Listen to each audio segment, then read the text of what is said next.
Voilà, maintenant on va parler de la procréation médicalement assistée, qu'on appelle l'aide médicale à la procréation. Là, je vais m'adresser aux patientes, au grand public. Ce n'est pas spécifique au personnel médical ou aux gens qui font déjà de la procréation médicalement assistée.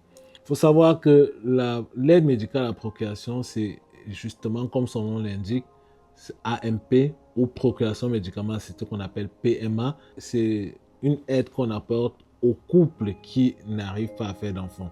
C'est vrai qu'aujourd'hui, il y a beaucoup d'évolutions dans le monde avec les femmes seules qui décident de faire des enfants seuls ou des hommes qui sont seuls qui veulent faire des enfants aussi. Voilà. On en parlera en fin de vidéo. Maintenant, quels sont les différents types de PMA pour le grand public?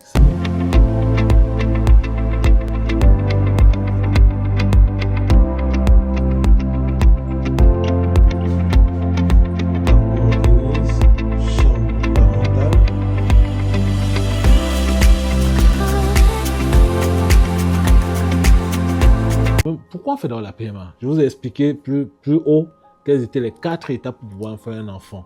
La première étape, c'était l'ovulation. C'était tout dans le corps de la femme. Il y avait d'abord l'ovulation, avec tout ce qu'on a expliqué de comment on fait pour aller jusqu'à l'ovulation. Ensuite, il y a la deuxième étape, qui est avoir des rapports sexuels avec que l'on puisse produire des spermatozoïdes suite à un rapport sexuel par voie vaginale. Et il faut donner une certaine qualité de ce sperme.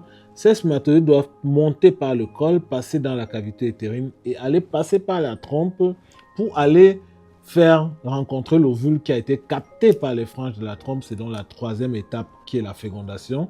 Et puis l'ensemble de l'œuf fécondé revient pour se fixer dans la cavité utérine qui est la quatrième étape qu'on appelle l'implantation. L'aide médicale à la procréation donc, essaie de traiter des problèmes à chacun de ces niveaux. Il y a la première chose qu'on appelle insémination intra-utérine. Qu'est-ce qu'on appelle donc insémination intra-utérine? C'est quoi? C'est que on prend le sperme de l'homme par éjaculation, on traite son sperme au laboratoire pour évacuer toutes les impuretés et pouvoir mieux le potentialiser. Et puis, on stimule la dame. Dans ce cas, il faut qu'on ait une trompe qui est bien perméable, que la dame puisse ovuler et tout, ou alors qu'on l'aide à ovuler. Quand on stimule la dame, quand il y a un ovule qui est mature, on déclenche l'ovulation. Et quand on déclenche l'ovulation avec l'ovitrelle ou la gonadotrophine colonique endo, on sait qu'elle va avoir son ovulation environ 36 heures après. Qu'est-ce qu'on fait donc? On prend le sperme de l'homme, on traite son sperme au laboratoire et on vient, ce n'est plus lors du rapport sexuel que l'homme verse son sperme au niveau du vagin. On prend directement le sperme qui est traité, on passe une espèce de canule à travers le col de la dame et on verse le sperme dans la cavité utérine. Donc en fait, l'étape 2 a été résolue par le laboratoire et maintenant ces spermatozoïdes qui sont maintenant de bonne qualité, bien capacités, remontent donc par la trompe et vont rencontrer l'ovule après le déclenchement de l'ovulation et ça peut faire un enfant qui vient se fixer dans la cavité. Ça, c'est l'insémination intra-utérine. Ça peut se faire avec un sperme du conjoint, c'est-à-dire de votre partenaire, tout comme quand l'homme a un véritable problème et que vraiment il ne peut pas produire des spermatozoïdes, même parce qu'il y a des gens qui peuvent ne pas avoir de spermatozoïdes dans l'éjaculat, mais nous on peut aller prélever le spermatozoïde dans le testicule. Donc ça c'est ce qu'on appelle un problème d'azospermie excrétoire. Donc il produit bien, mais ça ne ressort pas dans le sperme. Donc on va en arriver. Donc quand on en arrive là, ça peut être avec sperme du conjoint ou alors avec sperme de donneur. Le sperme de donneur, c'est quand l'homme ne peut pas, ou alors quand la femme est seule, elle a tout son bilan qui est bien et qu'elle veut, on a pris un don de sperme pour pouvoir faire son bébé. Voilà donc le premier cas. Maintenant, on va passer à ce qu'on appelle le deuxième cas d'aide médicale à la procréation, c'est ce qu'on appelle la fécondation in vitro. Il est important de savoir qu'en France, la PMA n'est autorisé que jusqu'à 42 ans. Quand vous avez atteint 43 ans, la sécurité sociale ne prend plus en charge. C'est pour ça que beaucoup de femmes qui ont fait carrière, qui ont fait des longues études, qui ont beaucoup fait carrière et qui se retrouvent à 40 ans, 42 ans avant de penser à faire un enfant, quand on veut les aider, si ça fait tard, on est obligé de les envoyer à l'étranger pour pouvoir les prendre en charge. C'est un autre cas qu'on devra discuter par la suite. Maintenant, je passe à la fécondation in vitro. Envie de vivre le vrai luxe à Douala? Appartement de 150 mètres carrés ultra équipé, clim, Wi-Fi, TV, cuisine haut de gamme, sécurité renforcée, salle d'événements, navette aéroport, location de voitures haut de gamme. Résidence Prestige KGV, quartier Yassa Douala. Infoline. Suivez-nous à @prestige-kgv. Maintenant, je passe à la fécondation in vitro.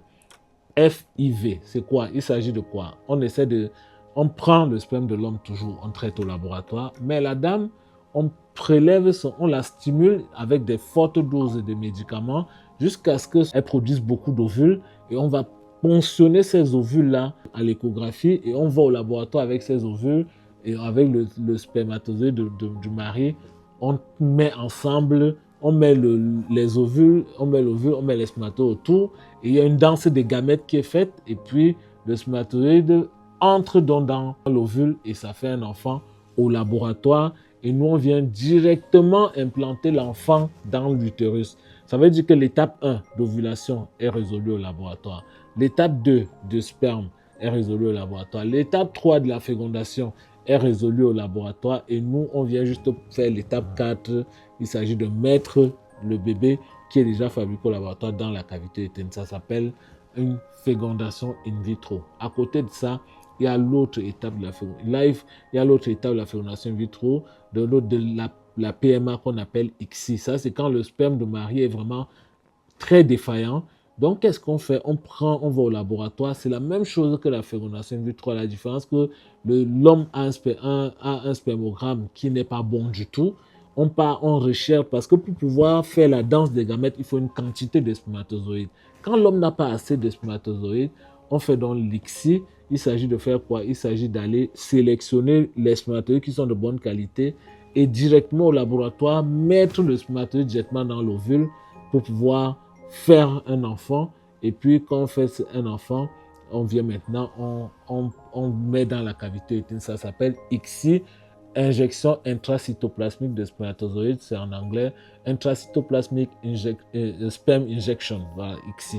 Donc, voilà les 3 types de PMA qu'on fait. Et puis, à côté de ça, il y a ce qu'on appelle IMSI, le M pour magnifiant, c'est augmenter, aller traiter le sperme et les capacités, c'est aussi une forme d'ICSI, mais avec une sélection un peu plus approfondie des spermatozoïdes. En gros, c'est un peu ça.